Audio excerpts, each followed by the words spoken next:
Waddie's. This is long before my time. And this was at the intersection of Main Street and 37.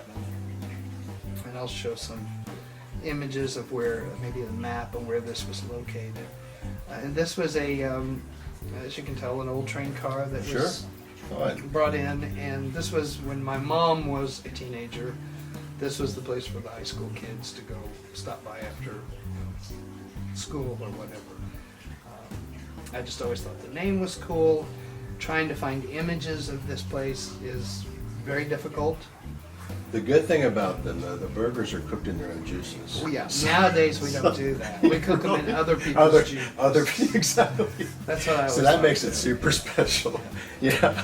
Another thing that is going to appear in Volume 3 is my little hometown is home of the largest independent Pepsi Cola bottler.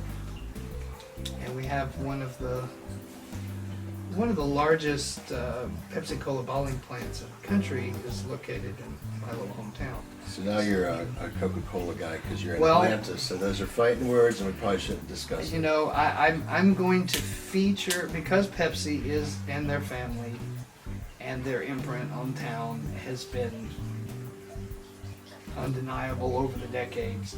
I have a few images in which I'm going to spotlight on Pepsi, but I'm not afraid to say it. I don't care for Pepsi Cola. I like Coca-Cola. That's not a dig, because they also bottle Dr. Pepper, which I love.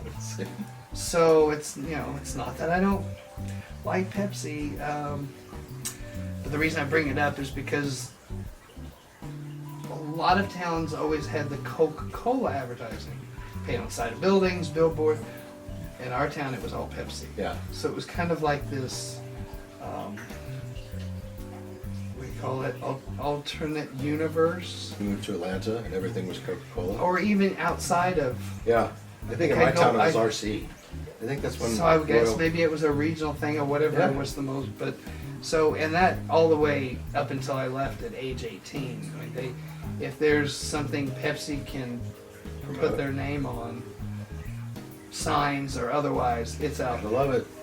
So that always stuck out. The other thing is the photos that I have of this car are very, this was pieced together by a few old yearbook photos. But actually the car is only about that wide. I was gonna say, trying to imagine fitting people to eat Oh, I thought you- hamburgers in their own juices in the small little box car or trolley car Oh, would be. That's happened all the That'd be time. pretty narrow. Why? I mean, to go and hang out in it. Sure. Because you have the bar along the backside, and then all the seating are people looking out these windows. Oh, it's just like a sit-down Yes. counter. Gotcha. But I made it wider than it actually is. So the thing of it is imagine this. You know what a train car looks like. Yeah. You ever seen a train car that one? So that's the reason why, you're right. Right. So I kind of, Took your I liberties. like to point some things out when I take those kinds of liberties. All right.